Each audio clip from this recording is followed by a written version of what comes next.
Clue today news కి స్వాగతం. వికారాబాద్ జిల్లా పరిగిలో ఏర్పాటు చేసిన సభలో ఆయన మాట్లాడుతూ రాష్ట్రంలోని పింఛన్దారులను సీఎం రేవంత్ రెడ్డి మోసగిస్తున్నారని ఎంఆర్పీఎస్ వ్యవస్థాపక అధ్యక్షులు మందకృష్ణ మాదిగ మండిపడ్డారు.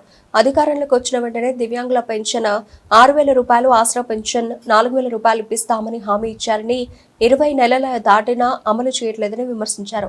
పింఛన్దారులకు అందాల్సిన సొమ్ము అధికార పక్షం అన్యాయం చేస్తూ ఉంటే ప్రతిపక్షం నోరు మూసుకుని ఎందుకు ఉంటుందని ఎద్దేవా చేశారు. ఆసరా పెన్షన్లు సెప్టెంబర్ 3 లోపు పెంచకపోతే ఎంఆర్పీఎస్ ఆధ్వర్యంలో రాష్ట్ర వ్యాప్తంగా ఉద్యమాలు చేస్తామని మందకృష్ణ మాదిగ హెచ్చరించారు. ఎవరైనా పెన్షన్ పెంచుతామని హామీ ఇస్తే నెలకో 2 నెలలకో 3 నెలలకో పెన్షన్ పెంచి తీరారు. ఎంత పెంచుతుందంటే అంత పెంచి తీరారు.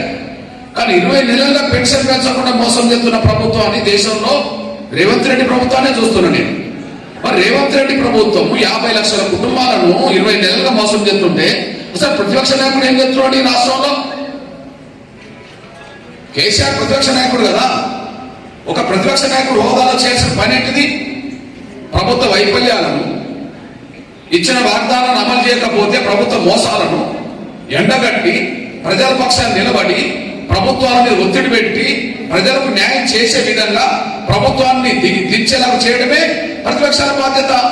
ఈ రాష్ట్రంలో ప్రతిపక్ష నాయకుడు ఎక్కడున్నాడు? అసెంబ్లీకి ఓడు, ప్రజలకు రాడు. అసెంబ్లీకి ఓడు, ప్రజలకు రాడు. ఆయన గడిలో పడుకుంటాడు. ప్రత్యక్ష హోదా ఎందుకు? వీరందరి పక్షాన పెన్షన్ పెంచడమా గద్దె దిగిపోవడమా తేల్చుకోవడమే సెప్టెంబర్ 9వ తారీఖున హైదరాబాద్ లో జరగబోతారు. పెన్షన్ పెంచుతావా గద్దె దిగిపోతావా? ఈ మాట అనాల్సింది ఒక కుల సంఘం ఎంఆర్పీఎస్ కాదు, ప్రత్యక్ష నాయకుడు అనాలి. చంద్రబాబు నాయుడు గారి శిష్యులే ఈ రాష్ట్రంలో ముఖ్యమంత్రి రూపంగా ప్రతిపక్ష నాయకుడు రూపంగా ఉన్నారు. ఇప్పుడు ముఖ్యమంత్రి అయిన రేవంత్ రెడ్డి గారు మొన్నటి వరకు కాంగ్రెస్ లో చేరక ముందు టీడీపీలోనే ఉన్నాడు కదా. కేసీఆర్ టీఆర్ఎస్ పెట్టక ముందు ఉమ్మడి ఆంధ్రప్రదేశ్ లో చంద్రబాబు నాయుడు ప్రభుత్వంలో రవాణా శాఖ మంత్రి ఉన్నాడు కదా. ఇద్దరు టీడీపీలో ఉన్నోలే కదా. కనీసం చంద్రబాబు నాయుడు గారిని చూసి నేర్చుకోవచ్చు కదా. భారతదేశంలోనే పెన్షన్ల విషయంలో ఎక్కువ పెన్షన్ ఇస్తున్న ముఖ్యమంత్రి వారు ఉంటే ఆంధ్రప్రదేశ్ లో చంద్రబాబు నాయుడు గారు ఇస్తున్నారు. మరి పక్క రాష్ట్రంలో ఆయన అంత పెద్ద మనసు వేసుకొని ఇస్తుంటే అక్కడితో పోల్చుకుంటే తెలంగాణ అంతో ఇంత ముందుకెళ్తున్న రాష్ట్రం కదా. మరి ఈ రాష్ట్రంలోనే 50 లక్షల మంది పేద కుటుంబాలకు సంబంధించిన వాళ్ళ పెన్షన్ పెంచకుండా మోసం చేయడం అంటే, ఒక ఆయన గడిలో పడుకోవడం అంటే అర్థం ఏంటిది? అవును, నాకు అర్థమైంది. అవును, ఈయన పెంచడు, ఈయన అడగడు. కారణం ఏంటంటే పెన్షన్ మీద ఆధారపడే బతికే కుటుంబాల నుంచి వాళ్ళు ఎదగలేదు కదా.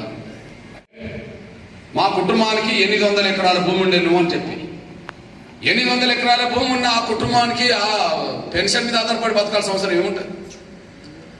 ఇప్పుడు కేసీఆర్ గారు ఎక్కడ పడుకున్నాడు? 100 ఎకరాల ఉండబడే ఒక గడిలో పడుకున్నాడు. ఆ గడిలో పుట్టిన వాళ్ళకు, గడిలో పెరిగేటోళ్లకు పెన్షన్ మీద ఆధారపడి బతకాల్సిన అవసరం లేదు కదా. ఆయన పట్టించుకోడు. అందుకనే భూములున్న కుటుంబం నుంచి 1000 కోట్ల ఆస్తుల పనుల నుంచి వచ్చిన ఎదుగునోళ్లకు పేద కుటుంబాల బతుకు అర్థం కాదు.